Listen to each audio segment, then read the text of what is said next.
Pemerintah juga mengalokasikan anggaran untuk penghasilan tetap perangkat desa agar kinerja dan kualitas pelayanan penyelenggaraan pemerintahan desa meningkat. Selain itu,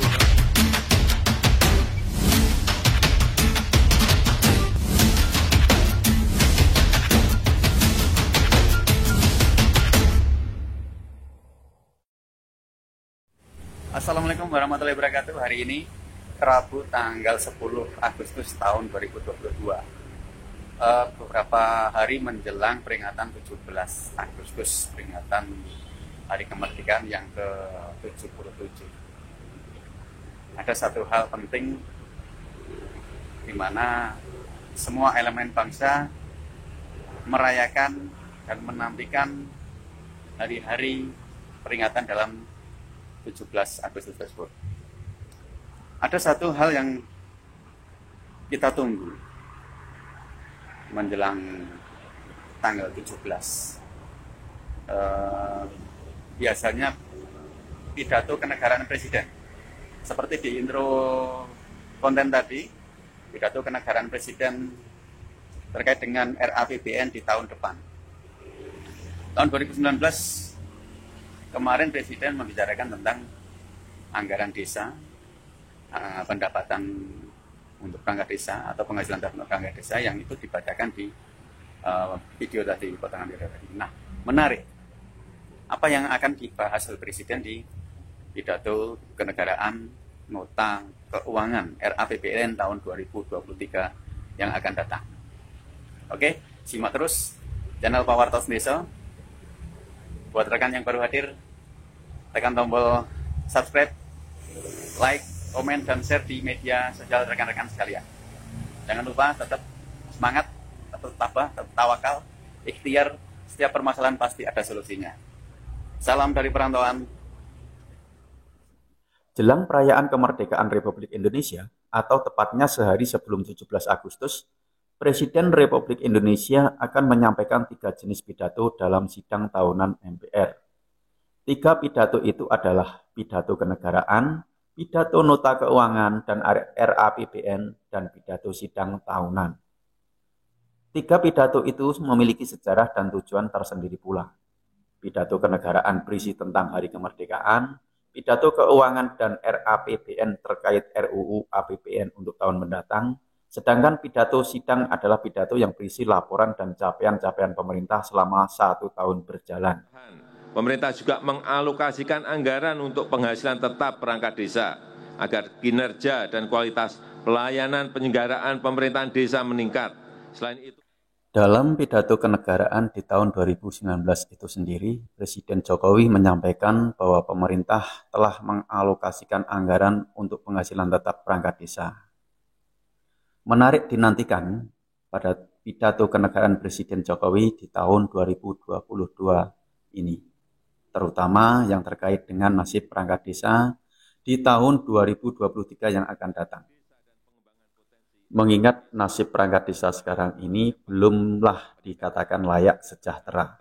Masih banyak permasalahan-permasalahan seputar profesi perangkat desa yang mendesak untuk segera ditemukan solusinya. sehingga produk-produk lokal Di antaranya, masih ada potensi-potensi pemberhentian tanpa berdasar regulasi di beberapa wilayah, di mana potensi ini sebagian besar terjadi sebagai akibat dari proses pemilihan kepala desa.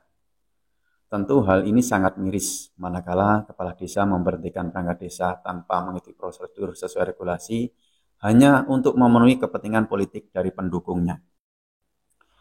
Hal ini diperparah dengan banyaknya kepala desa yang tidak mau menjalankan putusan PT UN meski sudah berkekuatan hukum yang tetap, manakala perangkat desa yang diberhentikan maju mengajukan tuntutan di PT UN. Permasalahan terkait penghasilan tetap pun belum secara keseluruhan dinikmati oleh perangkat desa di semua wilayah, meskipun telah terbit Peraturan Pemerintah Nomor 11 Tahun 2019 tentang penghasilan tetap perangkat desa yang disetarakan dengan PNS golongan 2A. Sementara itu, masih banyak juga perangkat desa yang belum tercover asuransi kesehatan dan asuransi ketenagakerjaan. Meskipun hal ini juga sudah diatur dalam PP Nomor 11 Tahun 2019 tadi. Hal inilah yang harus dinantikan dalam pidato kenegaraan tersebut. Apakah Presiden akan kembali menyinggung nasib perangkat desa? Karena sebagaimana tahun-tahun sebelumnya, isi dari pidato kenegaraan tentang nota keuangan dan RAPBN merupakan kerangka utama dari APBN di tahun berikutnya. Tentu pembahasan yang menjadi isi dari pidato Presiden di pidato kenegaraan itu nanti akan menarik bagi perangkat desa. Apakah nasib rekan-rekan perangkat desa di tahun depan itu semakin membaik, mengingat bahwa di beberapa wilayah, di beberapa kabupaten, kesejahteraan perangkat desa sudah meningkat.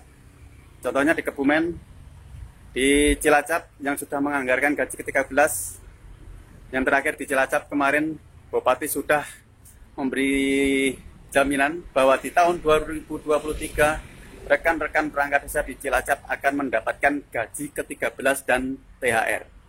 Ini sangat luar biasa. Kemudian di Jawa Timur, kita sudah bahas di konten kemarin bahwa ada tambahan tunjangan penghasilan tetap bagi perangkat desa. Mantap.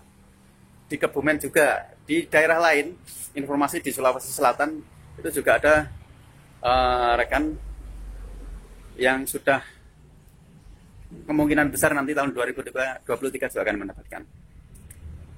Tetap ikuti terus nggih untuk channel kami biar tidak ketinggalan konten-konten seputar perangkat desa dan desa.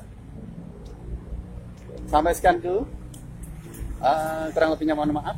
Tetap semangat buat teman-teman yang sedang kesusahan, sedang ada permasalahan, segera ditemukan solusinya. Salam dari perantauan. Assalamualaikum warahmatullahi wabarakatuh.